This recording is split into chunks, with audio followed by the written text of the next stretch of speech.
안면 마비를 앓았던 경우에 몇 년 후에 내가 몸이 힘들고 그럴 때 귀가 푹푹 쑤시고 찌르고 하는 통증들이 일어나는 경우들이 있습니다. 그래서 귀로 가는 약간의 손상을 받은 경우에 신경통이 발생하는 경우들이 생기고요. 안녕하세요. 통증 캐치한 닥터 통쾌한의 한경림입니다. 오늘은 중간신경통에 대해서 말씀드리도록 하겠습니다. 안면의 신경통이 세 가지가 있다고 말씀드렸고요. 3차 신경통, 서린신경통, 그리고 중간신경통 이렇게 세 가지 신경통이 있는데 오늘은 중간신경통에 대해서 말씀드리도록 하겠습니다. 중간신경통이라는 것은 귀 쪽에서 귀가 푹푹 찌르고 혹은 찌릿찌릿하고 이런 통증이 일어나는 것을 중간신경통이라고 하는데요. 이런 중간신경은 안면신경의 가지입니다. 그래서 안면신경이라는 것은 뇌신경에서 안면의 근육을 움직이게 하는 7번째 신경인데요. 우리가 보통 안면신경 하는 일은 안면 근육을 움직입니다. 그래서 안면신경이 문제가 되면 구안화사 혹은 벨마비처럼 안면 근육이 이제 안 움직이게 되면서 옆으로 이렇게 돌아가는 그런 일들이 생기지만 안면신경의 일부 가지는 감각을 담당합니다. 그래서 감각이라는 건 귀, 귓바퀴나 코 점막, 입 안의 점막이라든지 혀 앞에 3분의 2, 그리고 목젖 있는 앞쪽의 부분, 뇌 점막 이런 부분으로 감각을 담당하기 때문에 안면신경의 가지인 중간신경에서 신경통이 발생하는 것을 중간신경통이라고 합니다. 안면의 신경통들은 객관적인 검사를 해서 확인을 해서 진단을 하지 않는다고 말씀을 드렸습니다. 그래서 국제두통학회 진단 기준을 보고 통증의 양상이 맞아 떨어졌을 때 우리가 진단을 하게 되는데 오히려 의사들도 진단을 다르게 하는 경우들이 발생할 수 있습니다. 그래서 중간신경통 역시 국제두통학회 진단 기준표를 가지고 진단을 하게 되는데요. 다른 안면 신경통, 3차 신경통이나 서린신경통이나 혹은 중간신경통 다 같이 통증 양상이 비슷합니다. 순간적인 통증이 특징입니다. 그래서 수초, 짧은 시간 동안 통증이 일어나는 겁니다. 그래서 1, 2초 동안 혹은 길어봤자 1, 2분을 넘지 않는 그런 통증이고 강도는 아주 강하고요. 그리고 아주 샤프하고 아주 예리합니다. 그리고 쿡쿡, 폭폭 쑤시는 거, 그리고 찌릿찌릿한 거 이런 특징을 가집니다.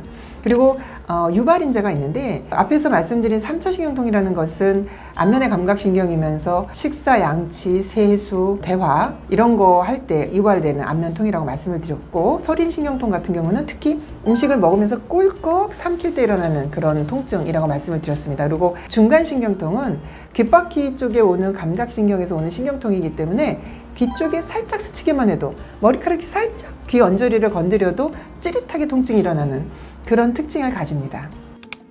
그러면 이런 중간신경통의 원인은 앞에 말씀드린 안면의 신경통들 3차 신경통, 서린신경통 그리고 중간신경통 역시 뇌 안에서 뇌신경이 나오는 곳에서 혈관이 신경을 건드리면서 만성적으로 압박을 하고 변성을 초래하는 그런 것들이 원인이 되는 경우들이 많고요. 일부 환자한테서는 중간신경통 같은 경우 우리가 이제 신경이 빠져나오는 뇌 부분에 뇌를 싸고 있는 막들이 있습니다. 그런 막들이 조금 두꺼워진다든지 해서 신경을 잡아당긴다든지 약간 압박을 준다든지 하는 것에 의한 변성에 의해서도 중간신경통이 발생할 수 있고요. 일부 환자한테서는 이제 과거에 안면 마비를 앓았던 경우에 몇 년 후에 내가 몸이 힘들고 그럴 때 귀가 푹푹 쑤시고 찌르고 하는 통증들이 일어나는 경우들이 있습니다. 그래서 이거는 앞에서 말씀드린 것처럼 뇌신경 중에 안면신경, 원래 안면신경 얼굴 움직이는 신경이라서 그 안면신경이 마비가 왔다는 것은 과거에 안면신경 손상을 받았던 거고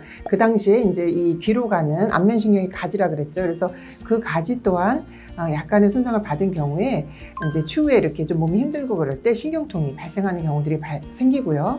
그리고 굉장히 많은 환자들이 특별한 원인은 없는데 내가 정신적 스트레스를 많이 받았다든지 아니면 육체적으로 너무 힘들 때 뇌에서 이런 신경들이 빠져나오는 공간들이 굉장히 좁은 공간으로 빠져나오는데요. 이런 좁은 공간에서 혈행의 흐름이 원활하지 않으면 혈액순환이 원활하지 않으면 신경이 조금 손상을 받게 됩니다. 그래서 그런 몸이 아주 힘들 때 또 스트레스가 많을 때 이런 귀 쪽에서 푹푹 찌르고 쑤시는 그런 통증들, 머리카락만 스쳐도 아픈 그런 통증이 발생하기도 합니다. 이런 중간신경통의 치료는 첫 번째 치료 약물이 항간질약입니다. 이것은 앞서 말씀드린 다른 안면신경통, 3차 신경통이나 서린신경통의 치료 약물과 같고요. 통증이 발작적으로 경련이 일어나듯이 일어나는 그런 특징을 가지고 있기 때문에 이런 치료 약물을 사용하게 됩니다.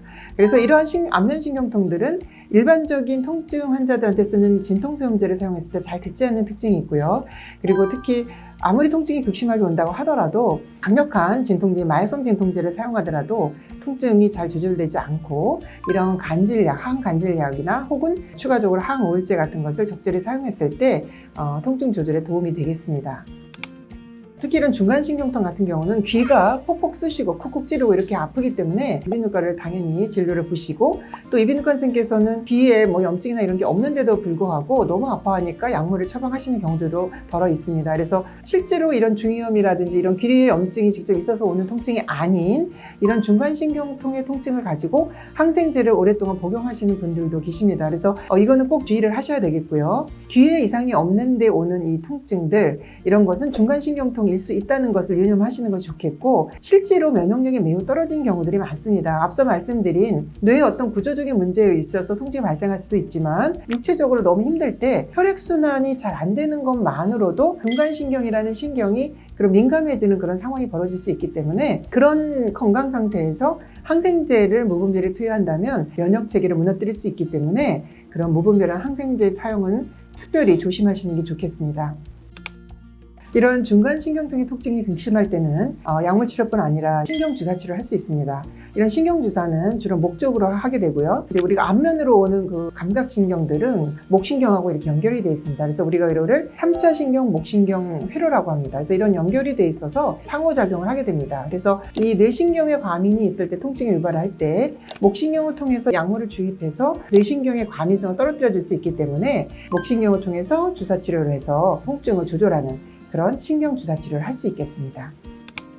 오늘은 안면신경통 중에서 귀의 통증을 극심하게 일으키는 중간신경통에 대해서 말씀드렸습니다. 통증 없는 삶, 우리들의 권리입니다. 통증 더 이상 참지 마세요.